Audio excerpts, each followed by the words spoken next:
Hello, my name is Yaelle Eshel. I'm in grade 8 from Renner School, and the project I will be presenting to you today is the effects of social media platforms on adolescents. Table of contents: definitions, background, problem, research, procedure, data, conclusion, recommendations and future steps, resources, and acknowledgements. So first, let's go over the definition of social media. Social media refers to online activity where people interact with each other by sharing photos, videos, blog posts, articles, and other user-generated content. People may share social media content with their friends on social network like Facebook or with a broader audience of subscribers on a large social media platform like YouTube, Instagram, or TikTok. So, background. According to the Mayo Clinic, social media is often seen with something with only downsides for teens, like negatively affecting them by distracting them, disrupting their sleep, exposing them to bullying, rumor spreading, unrealistic views of people's lives, and peer pressure.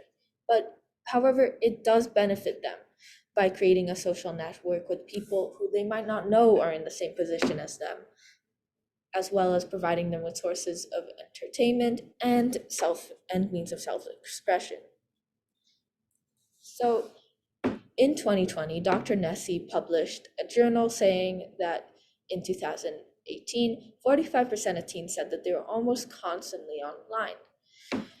Social media also offers mental health concerns, including but not limited to suicide, self-harm, body image concerns, and disordered eating, with peer evaluation being one of the things that teens are really concerned about.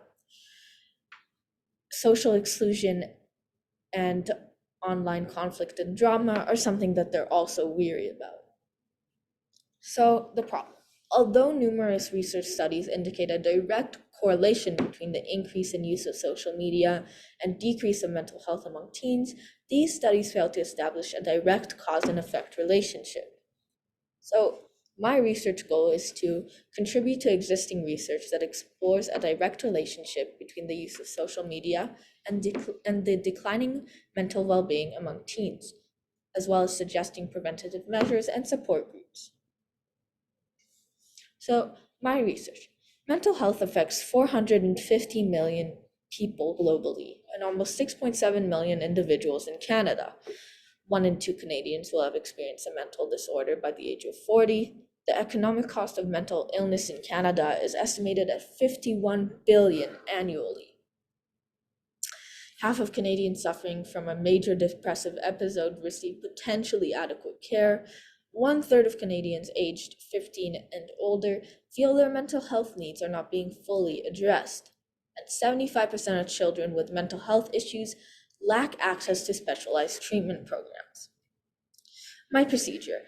After seeking out participants that wanted to participate in the survey, they had to provide their guardians' emails. Once the guardians had signed the consent form, they were sent an email with a link to the survey and an anonymous identification form. Once the surveys had been filled, the data analyzed, and conclusions formed, recommendations and future steps were found. My data findings. The top social media sites used by my participants were TikTok, Instagram, and Snapchat tied in second. Number 4, YouTube. The number of participants I had was 10, and the average age of participants was 14. So the positive and negative effects that my participants had said that they feel were more than half of the participants said that social media has helped them express themselves, positively affected their relationship with their friends, exposed them to different cultures and current events, and has helped them find new hobbies as well as communicate with their family and friends. Now to the negative effects. More than half of my participants said that social media has made them feel worse about their body image, as well as making them witnesses to bullying and rumor spreading on social media, has negatively affected their grades and sleep patterns, and 100% of my participants said that social media has negatively affected their ability to focus. Let's go over the number of hours spent on social media during the week by my participants. 10% said they spent 0 to 1 hours, 20% said that they spent 1 to 2 hours, 20% said that they spent 2 to 3 hours, 30% said they spent 3 to 4 hours, and 20% said that they spent 4 more hours. Now, the number of hours spent on social media during the weekend, 0% said that they spent 0 to 1 hours, 20% said they spent 1 to 2 hours, 20% said they spent 2 to 3 hours, 30% said they spent 3 to 4 hours, and 30% said they spent 4 more hours. During the question, do you think social media distracts you from school?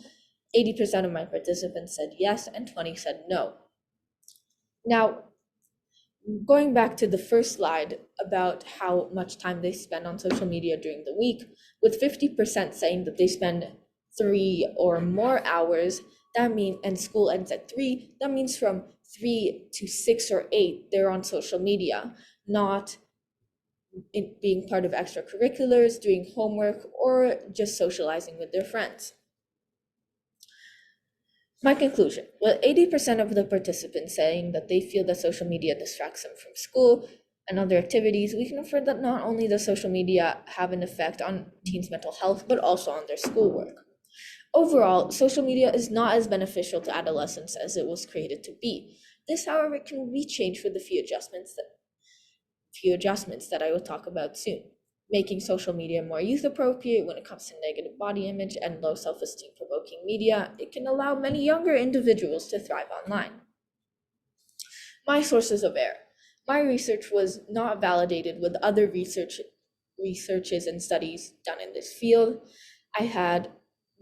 When I asked my participants to fill out their forms, they were not told what specific environment to do it in, so the environment may have been a biased one. I had a small pool of participants, and my participants were only recruited from my school or extracurricular activities. So, my recommendations. Number 1, government legislation mandating the hosting of advertisements for mental health helpline on social media platforms. So, every few reels on Instagram or TikTok, an advertisement would pop up to the anonymous helpline, so teens feel as if they have help available at their fingertips if they feel they need it. Number 2, government legislation mandating social media platforms to include an embedded monitoring timer measuring social media usage, not only for that session, but cumulative for the last 24 hours. So people are more aware of how much time they're spending on social media. This advertisement is an example of one that I made for my research project. It is an advertisement that is an example of what could be posted on social media.